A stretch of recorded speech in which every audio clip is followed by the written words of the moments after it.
Yes, what is saying in this first question? The electrical resistance of a conductor depends upon.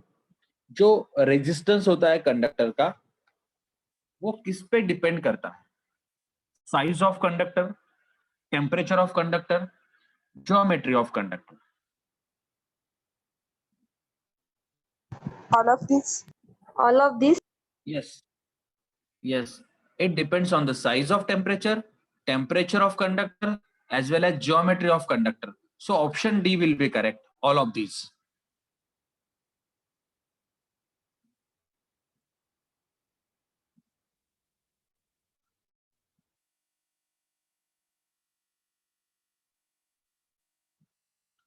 देखो resistance के लिए जो formula हम use करते हैं, rho equal to R A by L को अगर मैंने चेंज किया तो ये आएगा R equal to rho L by A. Okay, and उसके बाद में R T equal to R zero 1 plus alpha delta T. ये रिलेशन भी हमने देखा है. मतलब ये जो कंसेप्ट होता है रेजिस्टेंस का, देखो ये रेजिस्टेंस टेम्परेचर पे भी डिपेंड करता है, रेजिस्टेंस लेंथ पे भी डिपेंड करता है, रेजिस्टेंस एरिया पे भी डिपेंड करता है, मतलब रेडियस एंड डायमीटर पे भी डिपेंड करेगा. Okay, means resistance is dependent on size of conductor, temperature of conductor as well as geometry of conductor.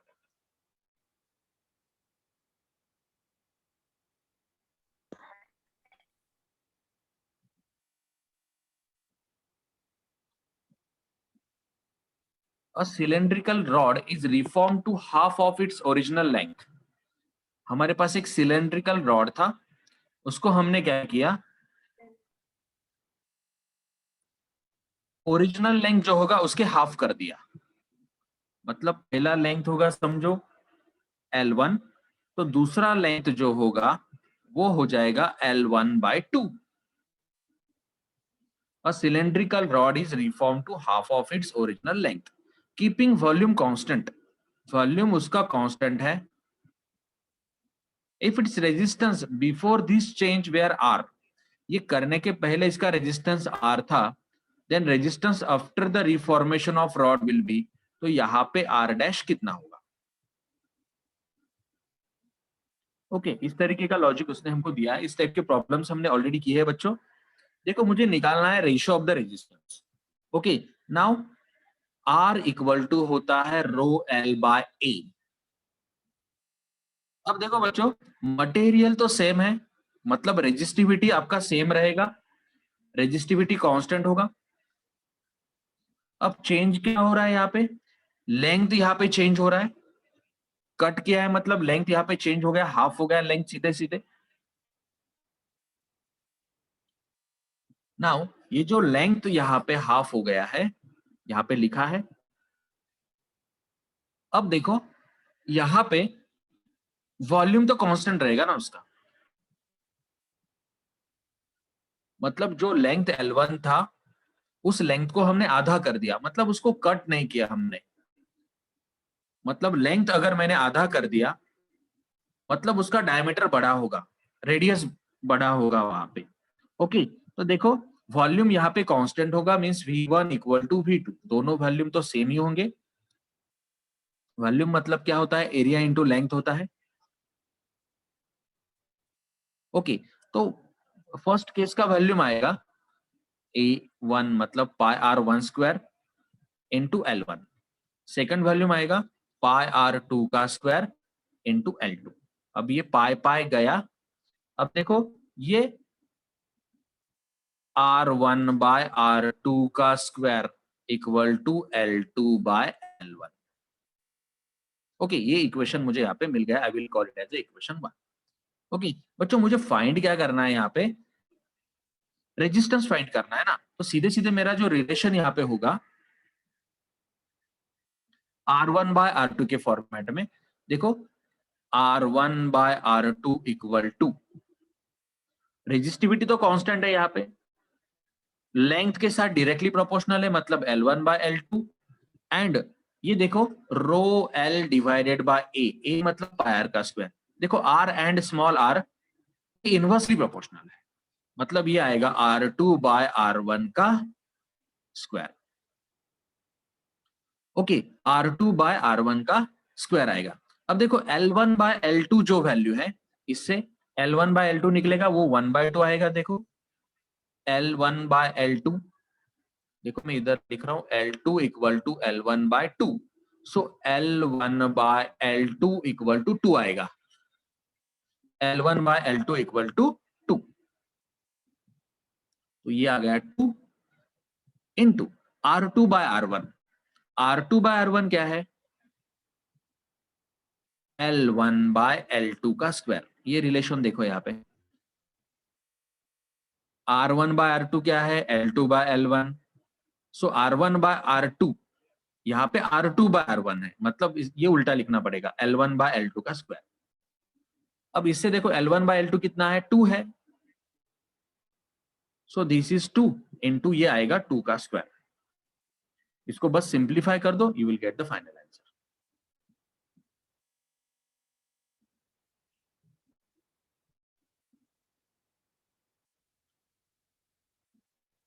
सब स्टेप्स देखो अच्छे से एक बार।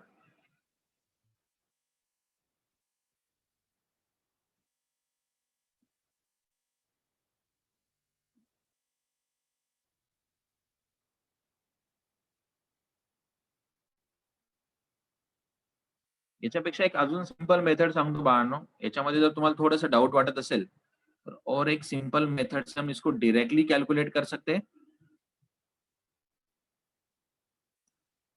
देखो ये L1 बाय L2 जैसे कि वैसे है, L1 बाय L2 दो बार करने की जरूरत नहीं पड़ेगी इससे। R2 बाय R1 क्या आएगा? ये भी आएगा L1 by L2।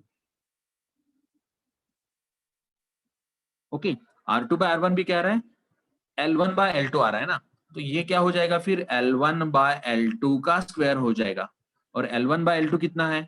L1 by L2 है 2, मतलब ये आएगा 2 का स्क्वायर, मतलब ये 4 आना चाहिए। इसका फाइनल आंसर आएगा 4। सो मुझे पूछा क्या है? R2 पूछा है, मतलब R डैश पूछा है।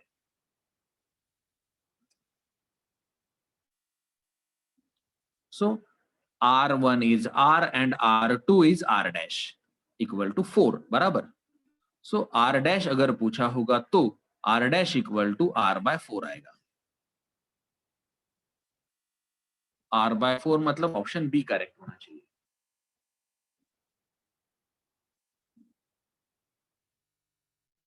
Resistors 2 ohm, 4 ohm and 5 ohm are combined in parallel. So ये 2 ohm, ये यहाँ पे 4 ohm एंड ये इधर 5 ohm।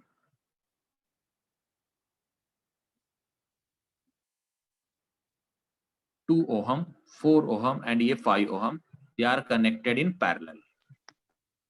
Okay, this combination is connected to battery of EMF 20 volt। 20 volt का यहाँ पे बैटरी लगाया है and negligible internal resistance। The total current drawn from the battery is, तो इस सर्किट में टोटल करंट कितना होगा? I equal to how much. Okay, अब देखो टोटल करंट अगर मुझे निकालना होगा तो मुझे टोटल रेजिस्टेंस पहले निकालना पड़ेगा। मेरे पास जो फॉर्मूला है वो होता है E equal to I R plus R, पर ये स्मॉल आर तो नेग्लिजिबल है यहाँ पे, मतलब वो 0 है। Okay, so E equal to I R हो गया, मुझे निकालना है I, so I equal to E by R आएगा। E 20 है, R मतलब देखो मैंने पूरा EMF लिया है, मतलब मुझे पूरा रेजिस्टेंस लेना पड़ेगा। ये रेजिस्टेंस जो है ये पैरेलल में दिए है, सो ये 1 by R P equal to 1/2 plus 1/4 plus 1/5। इसको बस सिंप्लीफाई कर दो, ये आएगा 4 प्लस 2 मतलब 6 डिवाइडेड बाय 8 प्लस 1/5, मतलब ये आएगा 30 plus 8 divided by 40।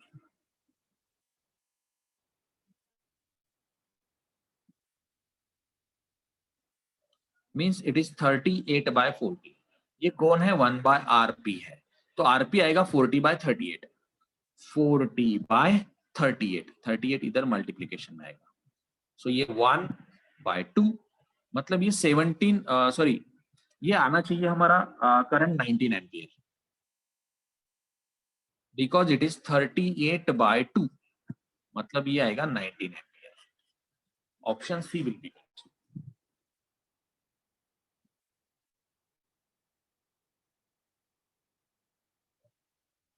The voltage V and current I graphs for the conductor at two different temperatures T1 and T2 are shown in the figure.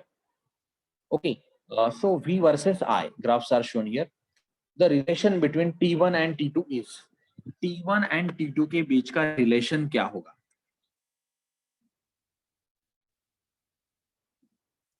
Okay, now it is what? V versus I. यहाँ पे graph हमको दिखाया है, ये T1 का graph इधर है, ये T2 का ग्राफ इधर है।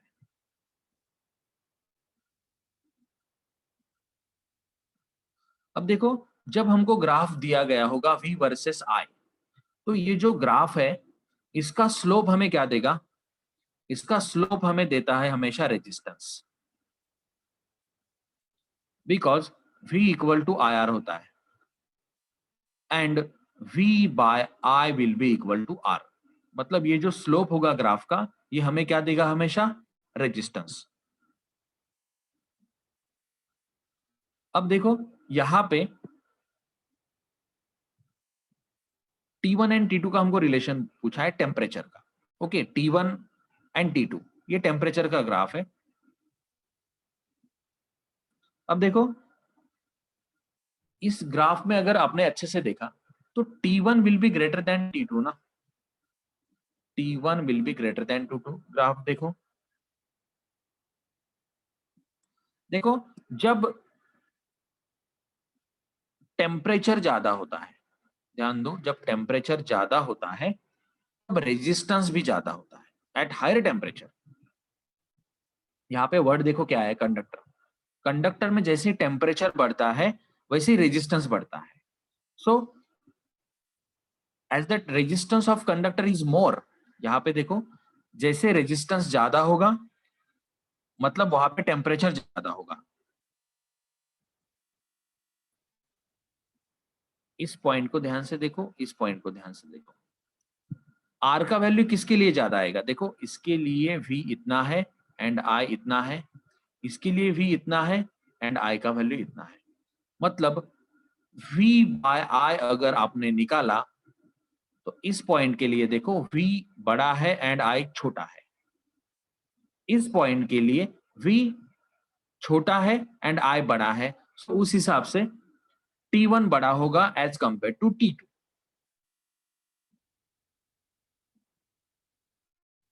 So from the graph T1 is greater than at temperature T2। इसका रीजन क्या है? As the resistance of conductor is more at higher temperature. ज्यादा टेम्परेचर पे रेजिस्टेंस बड़ा होता है, मतलब यहाँ पे देखो टेम्परेचर एंड यहाँ पे जो टेम्परेचर है at higher temperature and less at lower temperature, hence T1 is greater than T2। ये बड़ा होगा, ये कंपेरेटिवली छोटा होगा। So option A is correct.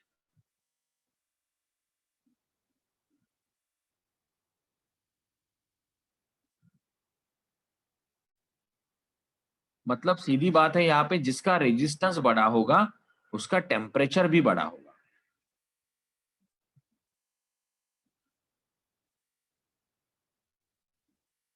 देखो slope V by I, slope दोनों में किसका ज्यादा है? इसका स्लोप देखो ज्यादा है फर्स्ट ग्राफ का, सेकंड ग्राफ का स्लोप कंपैरेटिवली कम है। जिसका स्लोप बड़ा होगा उसका रेजिस्टेंस बड़ा होगा। एकदम सीधी बात बोलता हूं आपको, जिसका स्लोप यहाँ पे बड़ा होगा उसका रेजिस्टेंस भी यहाँ पे बड़ा होगा एंड जिसका रेजिस्टेंस बड़ा है उसका टेम्परेचर भी बड़ा है। ये तीनों को आप एसोसिएट करो, बड़ा स्लोप मतलब बड़ा रेजिस्टेंस मतलब बड़ा टेम्परेचर। इसका स्लोप देखो ना बड़ा दिख रहा है, इसका स्लोप कंपैरेटिवली कम है, तो इसका रेजिस्टेंस ज्यादा होगा मतलब इसका टेम्परेचर भी ज्यादा होगा।